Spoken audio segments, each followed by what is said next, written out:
Chief, you look tired. Want me to help you relax?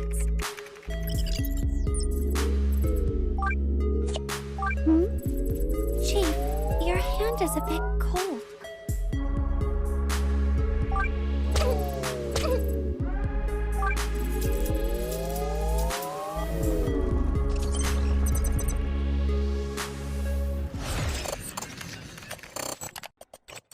Okay, I know you're looking at that ad and you're thinking to yourself, Stix, what are you making me watch? And honestly, a few hours before recording this video, I got that ad when browsing Twitter.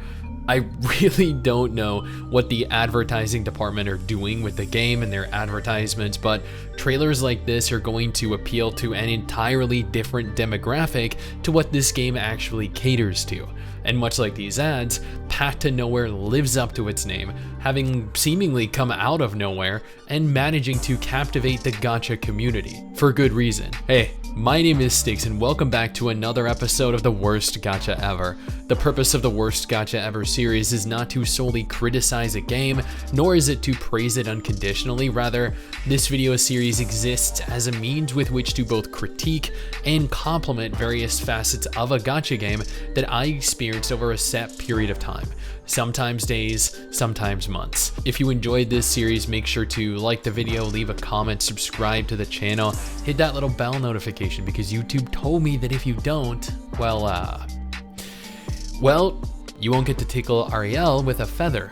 Oh, and make sure to check out the last episode in this series at the end of the video. Before we jump into this video though, I do want to thank all of our incredible patrons over on Patreon. You guys do not need to support Mrs. Stix and I, but you still choose to, and trust me, it is appreciated beyond anything I can convey verbally.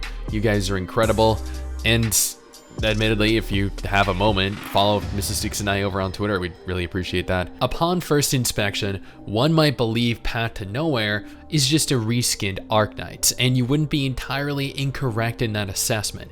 On the surface, this is a fairly traditional tactical RPG. You recruit husbandos and waifus, you deploy them onto a grid-based battlefield with the goal of stopping waves of enemies from reaching you, the chief. But this game is so much more than that, and is about as far from Arknights as Genshin Impact is. Okay, that is a slight over-exaggeration, but you get where I'm going with it. Logging into the game for the first time, I was met with a surprisingly deep, interesting story. This shit is dark, like there's murder, there are various types of assault, psychological torture. This is not your average gacha game, and the darkness really kept me captivated in the overall narrative. Rarely can I move through a gacha without skipping cutscenes, and with the exception of side content, I was absolutely enthralled with what was unfolding. The narrative is made exponentially more impactful by the top tier voice acting present. These voice actors really sold this game and really made the story more compelling than it would have otherwise been, as opposed to a dub like what is found in, I don't know, Tower of Fantasy. Yeah, this is definitely not for kids. I was a little thrown off by the in-game models though, I'll admit. I noticed that there were a lot of threads that were made over on Reddit initially complaining about how bad the character models looked when compared to other anime games, but after dedicating as many hours as I did to this, they definitely grew on me. The portraits reminded me a lot of the Fate franchise, you know, Fate Stay Night, Fate Grand Order. I'm not sure why specifically that is, but I don't know, is it only me that thought that they had this weird like Fate-ish feel to their designs? Regardless of whether you dislike or like the character models, the flow of battle is very different to anything that I have ever experienced within the strategy genre. Let me use Arknights here as an example, because it is arguably the most popular strategy tower defense gacha game out there right now. In Arknights, you deploy a unit and they remain there stationary. The only way to move the unit is to redeploy them after they suffer a lengthy global cooldown. Maximum party size also differs on a per level basis. In Path to Nowhere, the exact opposite is true. You deploy a maximum of 6 units, requiring you put a lot of forethought into your team composition. After deploying your squad, you have the ability to freely move your units around the grid. Granted, you have a limited number of repositions available per match, but this allows for you to make on-the-fly adjustments to your positioning and your heroes to adequately deal with whatever enemies you're engaging or with whatever situations that arise. Arknights does not leave much room for adjustment, and often you'll find yourself restarting the level if you deploy your units onto the wrong tile. Path to Nowhere offers a margin of error here, providing options to remedy it and act accordingly. I know in theory, this makes things a lot easier. You don't suffer the same repercussions for making a mistake, but given your severely limited roster of heroes, you have to think fast and be very careful that you don't run out of movement options. Speaking of heroes, I honestly think the gacha and subsequently the recruitment aspect of Path to Nowhere isn't terrible. For a gacha game anyway. Like, you have two different methods of unit acquisition. On the one hand, there are certain missions that you can participate in that are exclusively used to recruit a character. These are optional and can be avoided, albeit I really don't know what purpose that would serve or why you would. Or there's pulling for them via gacha. Now, I'll be the first to admit here that in over 100 pulls, I really only managed 2 S-rank characters, Demon and Zoya. Which isn't terrible, but you know, I feel like it's still a pretty low rate of success. Not that I'm really ever very lucky when it comes to obtaining rare husbandos and waifus. Thankfully, A-rank heroes are useful and recruitment of a large number of them is relatively easy. There are a number of ways of enhancing your heroes after obtaining them. You can level them much like I did with Zoya. She's far too hot and definitely too OP to not make my main waifu, so she got the preferential treatment, as it were. Promotion of characters is handled in the way of certain materials that you farm from specific missions. The rarer the unit, the larger the number of items, and more rare the materials required.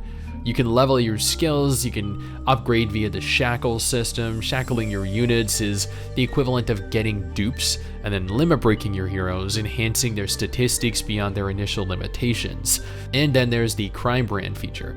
Even after playing as long as I did, I really don't fully understand what the items I'm equipping are. I just know that you obtain them, they boost your stats, and well, they're handy to have.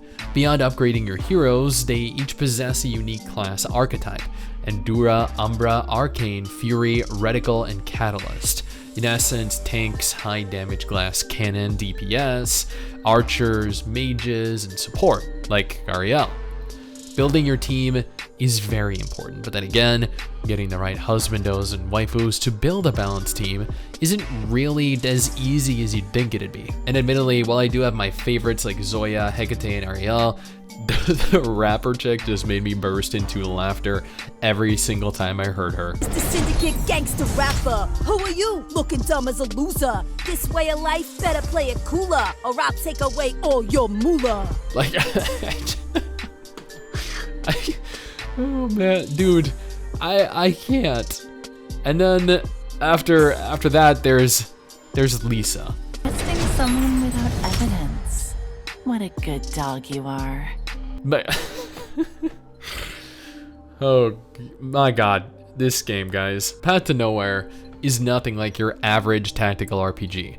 Yes, it is a chapter-based, mission-oriented game. You have individual chapters, with each chapter focusing on a different section of the story and featuring different characters. You progress through the incredibly dark narrative by completing missions and subsequently chapters, engaging waves of enemies of all shapes and sizes.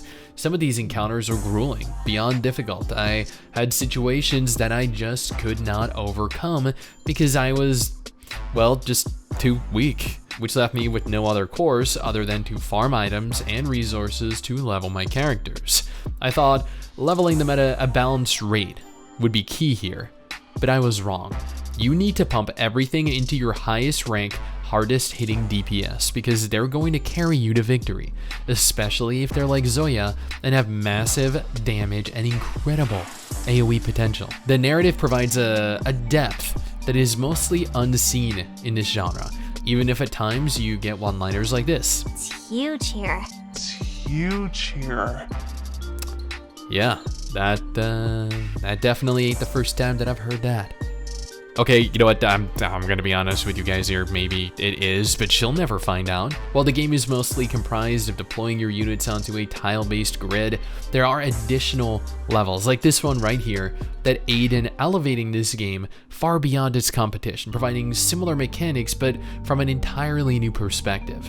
Path to Nowhere doesn't really do anything to innovate the tactical RPG genre, but what it does do is take an already established formula and improve upon it. That is what this game is, truly a marvel of a game and arguably a masterpiece of a tactical RPG. This is easily one of the games that I've had the most fun in months, and although I'm grinding through Nikke right now, this is a game that I will definitely come back to in the future. Also, did I mention how absolutely insane the soundtrack is for this game?